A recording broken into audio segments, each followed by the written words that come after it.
लिए लेकर आया हूँ 2006 में रिलीज हुई डेट मूवी की कहानी को। तो कहानी की शुरुआत में हम जूलिया नाम की एक लड़की को देखते हैं जो काफी परेशान होकर नींद से उठती है। दरअसल वो एक सपना देख रही थी जिसमें कि उसकी शादी हो रही थी, लेकिन वो इतनी ज्यादा मोटी है कि उसके फियांसे उसे देखकर उससे शादी करने से मना कर देता है। खैर, नींद से उठकर वो ये सब कुछ एक डायरी में लिखता है और यहाँ पर हमें पता चलता है कि वो काफी ज्यादा मोटी है, इसीलिए वो काफी दुखी रहती है। उसकी अभी तक शादी भी नहीं हुई है और उसे कोई लड़का पसंद भी नहीं करता। इसी बीच वो अपने पड़ोसी मिसेस रंबल को देखती है जिसकी भी अभी तक शादी नहीं हुई है। खैर, वो अपने लाइफ को उसकी तरह बर्बाद करना नहीं चाहता है और उसका मानना ये है कि उसे लेने के लिए उसके सपनों का राजकुमार कभी आएगा। लेकिन क्योंकि उसकी उम्र बढ़ रही है और अभी तक उसे लेने के लिए उसके सपनों का राजकुमार नहीं आया है, इसीलिए वो डिसाइड करती है कि वो खुद ही अपने सच्चे प्यार को ढूंढने के लिए निकलेगी। खैर, इसके बाद वो घर से निकल जाती है और उसके अंदर जो छोटा माइकल जैक्सन था वो लोगों के सामने शो करने लगती है। वो नाचते नाचते कुछ वर्कर के पास जाकर उन्हें इम्प्रेस करने की कोशिश करती है, पर उसके डांस को देखकर वो वर्कर्स काफी ज्यादा इरिटेट हो जाते हैं। इसके बाद जूलिया एक कार के सामने जाती है और उस कार के ड्राइवर को अपनी अजीब सी डांस दिखाने लगती है। इसी बीच कूदते कूदते उसका मौसम भी पीछे की तरफ आ जाता है, जिस वजह से वो कार का ड्राइवर काफी शॉक होकर वहाँ से भाग जाता है। अब जूलिया वापस से कुछ वर्करों के पास जाकर उन्हें इम्प्रेस करने की कोशिश करती है, लेकिन वो वर्कर्स उसके ऊपर इतना ज्यादा इरिटेट हो चुके थे कि वो लोग उसे पानी से नहलाकर उसका भूत उतारने की कोशिश करता है। पर जूलिया ने अपने ट्रू लव को ढूंढने के लिए ठान लिया था, इसलिए वो शहर के सभी लोगों को काफी परेशान करके वहाँ से भगा देती है। खैर, इसके बाद जूलियन एक रेस्टोरेंट में जाती है और यहाँ पर हमें पता चलता है कि ये रेस्टोरेंट उसके फादर का है। उसकी फादर भी काफी अजीब है और वो जूलियन को एक जीउस लड़के से शादी करने के लिए कहता है। तभी उसकी मॉम भी वहाँ पर आ जाती है जो कि एक इंडियन थी और वो जूलियन को एक इंडियन लड़के से शादी करने के लिए कहती है। अब जूलियन उन दोनों की बातों से परेशान हो ही रही थी कि तभी उसकी बहन भी वहाँ पर आ जाती है जो जूलियन को एक जापानीज लड़के से शादी करने के लिए कहती है, क्योंकि उसकी बहन एक जापानीज थी। दरअसल जूलियन की फैमिली एक खिचड़ी की तरह पकी हुई थी, जहाँ पर उसके फादर जीउस, उसके मॉम इंडियन और उसकी बहन जापानीज थी। इसीलिए उसके फादर उसे ऐसे एक लड़के से शादी करने के लिए कहता है जो जीउस, इंडियन और जापानीज का मिक्सर हो। तभी जूलियन अपने फादर से कहता है कि ऐसा लड़का कहीं पर भी नहीं मिलेगा, जिसके जवाब में उसकी फादर फ्रैंक निकी नाम के एक आदमी को बुलाता है जो कि जीउस, इंडियन और जापानीज है। फ्रैंक उसे उसकी बेटी के साथ शादी करने के लिए कहता है, लेकिन निकी जूलिया से शादी करने से साफ मना कर देता है। इसके बाद जूलिया जब अपने रेस्टोरेंट में कॉफी सर्व कर रही थी, तभी उसकी मुलाकात ग्रैंड नाम के एक लड़के से होता है, जिसको देखकर वो उसके ऊपर इम्प्रेस हो जाती है। उधर ग्रैंड भी जूलियन को देखकर उसके ऊपर इम्प्रेस हो चुका था, लेकिन तभी फ्रैंक जूलियन को बुलाता है, जिस वजह से जूलियन पीछे की तरफ घूमती है, जिससे वो चाय के पतीला लगने की वजह से ग्रैंड वहीं पर ही बेहोश हो जाता है।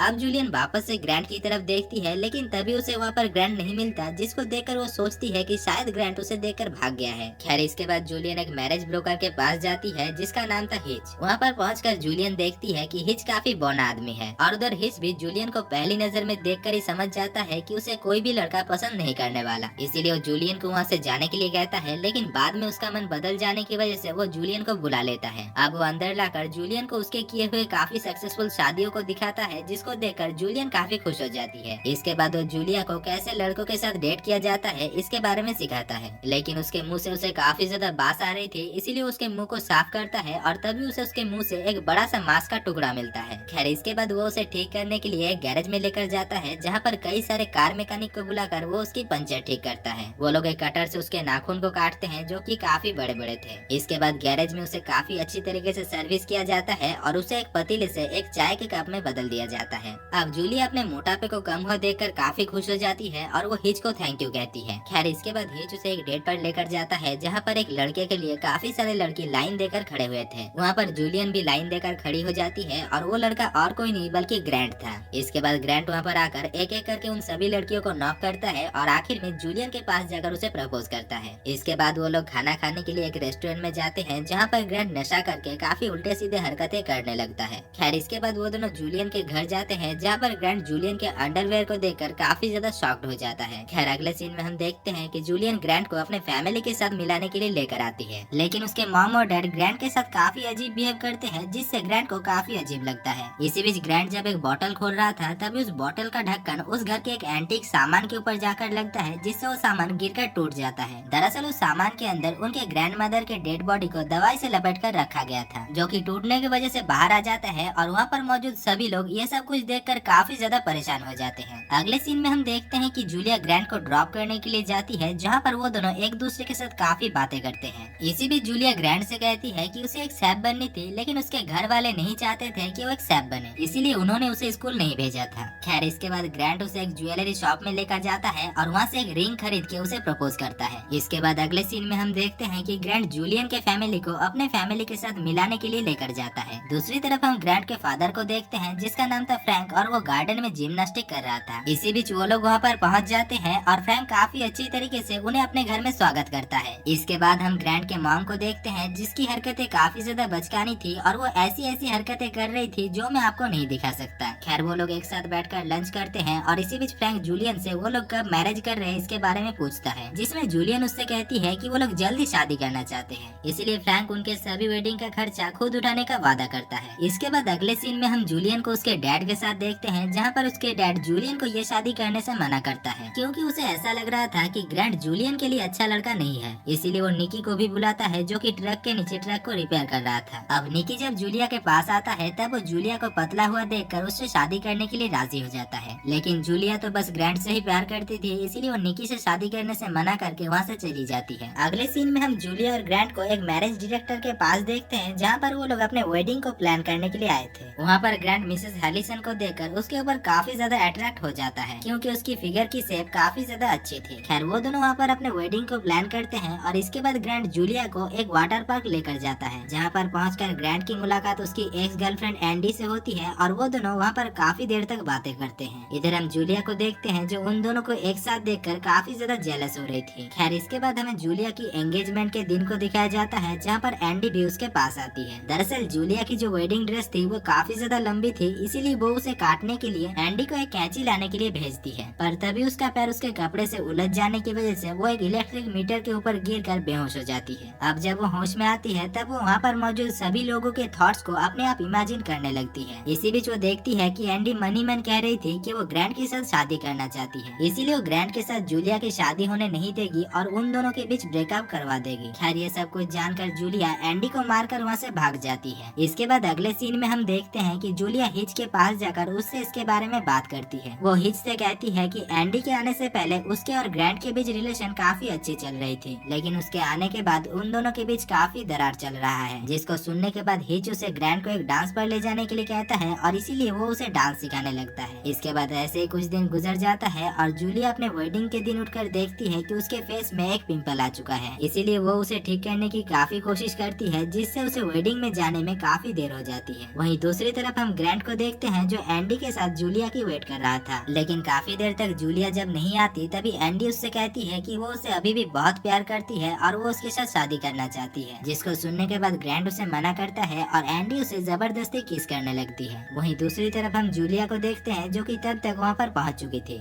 और वो ये सब कुछ अपने आंखों के सामने देखकर ग्रैंट के ऊपर काफी नाराज हो जाती है और वहाँ से चली जाती है। इसके बाद कई दिनों तक ग्रैंट उसे मनाने की भी कोशिश करता है, लेकिन वो उसकी बात नहीं सुनती। खैर ऐसे ही 6 महीने गुजर जाता है और एक दिन जूलिया जब अपने रेस्टोरेंट में काम कर रही थी तभी उसके डैड उसे अपने पास बुलाकर उसे निकी के साथ शादी करने के लिए कहता है। जूलिया उससे शादी करना नहीं चाहती थी, लेकिन अपने डैड के कहने पर वो उसके साथ शादी करने के लिए राजी हो जाती है। लेकिन शादी के दिन जूलिया की डैड देखता है कि जूलिया इस शादी से थोड़ा भी खुश नहीं है, इसीलिए वो जूलिया को ये शादी करने से मना करता है और क्योंकि जूलिया ग्रैंट से प्यार करती थी इसलिए वो ग्रैंट के पास चली जाती है। घर पहुंचकर वो सीढ़ी से होकर ग्रैंट को ढूंढने के लिए ऊपर जाती है और उधर ग्रैंट लिफ्ट से होकर नीचे आ रहा था, इसीलिए जूलिया को कहीं पर भी ग्रैंट नहीं मिलती और वो काफी ज्यादा अपसेट हो जाती है। इसी बीच उसकी हाथ उस छत के कॉर्नर से फिसल जाता है और वो नीचे ग्रैंट के गोद में आकर गिर जाती है। अब ग्रैंट उसे अपने पास देखकर उसे अपनी दिल की बात बताता है और इसके बाद वो दोनों एक दूसरे के साथ शादी कर लेते हैं। और दोस्तों यहाँ पर ये मूवी की कहानी खत्म हो जाती है। तो दोस्तों अगर आपको इस मूवी की कहानी और मेरा काम अच्छा लगा है तो आप हमारे चैनल को सब्सक्राइब करके मेरे काम को अप्रिशिएट कर सकते हैं। बाकी मैं आपसे मिलूंगा ऐसी ही कोई इंटरेस्टिंग मूवी की कहानी को लेकर, तब तक के लिए जय हिंद।